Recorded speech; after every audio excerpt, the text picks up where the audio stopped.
GWAC సైనికునికి సంస్థ తరపున ఆర్థిక సహాయం అందజేత.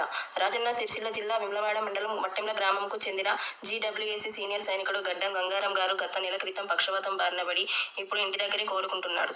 జీడబ్ల్యూఏసీ తెలంగాణ రాష్ట్ర అధ్యక్షుడు సత్యంగౌడ్ గారు గంగారం గారిని పరామర్శించి సంస్థ తరపున 38,730 రూపాయల ఆర్థిక సహాయాన్ని అందజేశారు.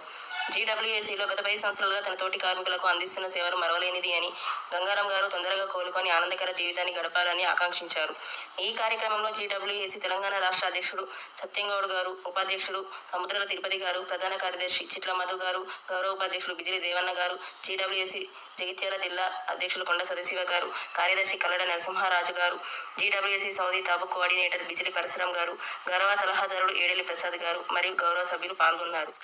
ఈరోజు జీడబ్ల్యూఏసీ గల్ఫ్ కార్మిక అవగాహన వేదిక వ్యవస్థాపకులు దొనికేని కృష్ణన్న ఆదేశానుసారం ఈరోజు రాజన్న సిరిసిల్ల జిల్లా వేములవాడ మండలం వట్టెంలలో ఉన్నటువంటి మా సోదరుడు తోటి గల్ఫ్ కార్మికుడు మన గడ్డం గంగారం ఇంటికి రావడం జరిగింది. తన ఆరోగ్యం బాగలేక దుబాయ్ నుంచి వచ్చిన తర్వాత పెరలిస్ రావడం వల్ల చాలా ఇబ్బందులు ఉన్నాడని తెలుసుకొని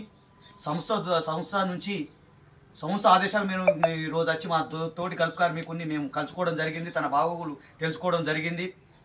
ఎంతో తోటి గల్ఫ్ కార్మికులకు తన వంతు సాయం చేసిన వ్యక్తికే ఈరోజు చాలా ఇబ్బంది అవుతుందని తెలిసి మేము తనకు వచ్చి తన బాగోగులు తెలుసుకున్నాం. కానీ గల్ఫ్లో ఉన్నటువంటి వ్యక్తులకు ఈ ప్రభుత్వాలు ఎన్నో ప్రభుత్వాలు మారుతున్నాయి, కానీ ఈ గల్ఫ్ కార్మికులను ఏనాడు సుతా పరామర్శించడం కానీ వాళ్ళ బాగోగులు కానీ తెలుసుకోవడం లేదు. మేము గత 10 సంవత్సరాల నుంచి మేము ఈ గల్ఫ్ కార్మికుల సమస్యల గురించి ప్రభుత్వాలకు తెలుపుతూనే ఉన్నాం, వినతిపత్రం ఇస్తూనే ఉన్నాం. కానీ గల్ఫ్ కార్మికుల నుంచి ఎంతో ఆదాయం పన్ను రూపకంగా వేల కోట్ల రూపాయలు మేము ప్రభుత్వానికి కడుతున్నాం. కానీ గల్ఫ్ కార్మికులకు ఎలాంటి రూపాయి గత ప్రభుత్వాలు ఇవ్వలేదు. కానీ ఈ యొక్క ప్రభుత్వం వచ్చిన కాడ నుంచి సీఎం గారు రేవంత్ రెడ్డి దృష్టికి తీసుకెళ్లడం ద్వారా గల్ఫ్ కార్మికులు ఇప్పుడు 5 లక్షల రూపాయలు ఎక్స్గ్రేస్ ఇస్తారు. కానీ బడ్జెట్ అనడం పెట్టడం లేదు. దానికి సంపూర్ణ ఎన్ఆర్ఐ పాలసీ అనేది రూపకల్పన చేయడం లేదు.